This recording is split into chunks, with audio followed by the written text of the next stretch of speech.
Sorry, Michael! Sabi mo nagsasabu ako? Doon ka nagkamali. Siguro nung bata ka kulang ka sa palo, kaya ngayon ka nagbabawi.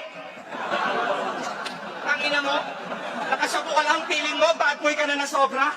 Anong feeling mo sa sabu? Hardcore yun na droga? Alam mo kung ano tinuturo ko sa braso ko? Laso na ng cobra! Naglatin na ako ng lahat, parang wala pa rin nangyari. Tangina, baka naman hindi, baka mental hospital na kailangan mo, hindi na pare. It's your freestyle! Di ko to kinabisado. Di naman kasi kita nilabanan dito para magpasikat at panalo.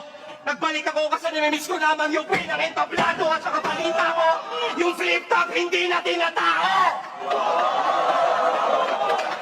Dahil sa pinagkagagawa mo. Nung nalaman ko ito,